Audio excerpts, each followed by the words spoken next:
Off Thanksgiving. I know a lot of us are enraptured in our laptops trying to find a really good deal on a last-minute ticket, right?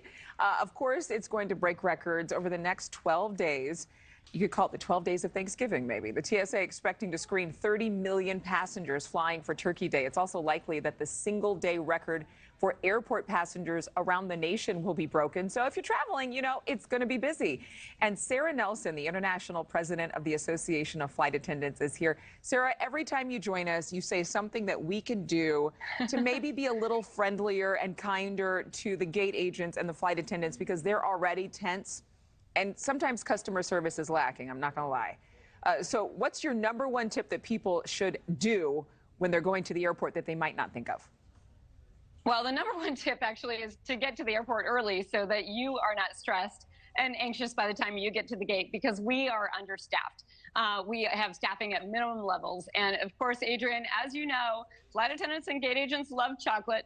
If you want to give a little hello, say thank you, and maybe sweeten it up with some chocolate, we wouldn't mind that either. You know what? I think you said that last time you were on, and I packed that information inside thinking, okay, next time, always remember, bring chocolates. And those smiles, too, make such a big difference.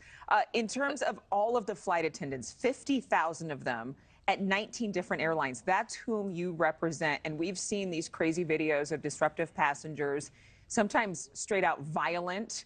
And of course, you guys are bracing for worst case scenarios. So what do you do to prepare, and what is being done differently by the airlines to better help you all? Well, this is going to be an incredibly busy travel season. And of course, when you have more people running through, there's more opportunity for conflict. So we're doing everything we can to take courses on our off time for crew member self-defense training, if you can believe it, but also just trying to get ready for those de-escalation conversations and trying to get people what they need as quickly as we can. But we really encourage passengers to be helpers. And, you know, most people come to the airport with kindness in their heart and a desire for a safe, uneventful flight. And the way that you can help is actually to be a good witness, to look up from your phone, to make eye contact with those airport employees, to let them know that you have their back. And also to just be watching out. And when you see a problem arising, please let us know as soon as possible. We don't have as many eyes with that fewer staffing. So if we can get to those problems sooner, we have a better ability to de-escalate any issues so that nobody's travel is disrupted this season. Yeah, I mean, nobody really wants to wait any longer than they already do through some of those snarled TSA lines. I know that American Airlines flight attendants, they picketed this week in 13 different cities.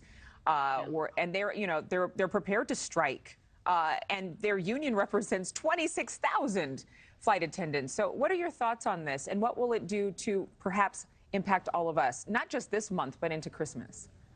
It's very important to be aware that flight attendants across the industry are waiting to get improvements that they have been waiting years to get. American flight attendants the longest, not going without a raise since 2019. And everyone is aware of the rise in the cost of living. But this is American flight attendants who voted 99.5% to strike if it gets to that point. Alaska flight attendants who are on the heels of that, and United flight attendants all across the industry. Flight attendants have been working without the increases that are needed with the rise in inflation, the rise in the cost of living, and we work out of some of the most expensive cities in the country. So it's very, very difficult to get by. So while they are managing all of this conflict and all of these people in the airports, remember that they're also having a really hard time because we are overdue these contracts, and we're going to continue to be protesting over the holidays and raising awareness around this and putting pressure on the airlines to get serious about contract deals. You know, we saw flight attendants and passengers stranded over the summer. And some of these issues are about scheduling and about making sure that we have the proper infrastructure to be able to serve the public, and so that we can get home and get our proper rest to be able to get to our next shift too. I think you all deserve a raise, that's for sure, especially what's happened over the past few years. Thank you, Sara Nelson. We appreciate it. As always, happy Thanksgiving. Thank you, Adrienne. Happy Thanksgiving to you. I always love talking with you. Thank you. Thank you. We love having you. Marky, your mom's a flight attendant. My mom is a flight attendant. Did she know that they haven't had a raise in almost 4 she was years? Very aware getting back into it after a long time. But she would agree, yeah, they need better. They help us get, to where we want to go. And it's a very physical, demanding job that you don't really think about unless you're in that position. So hopefully their demands get met. That is for sure. Again, they've earned it. They're deserving.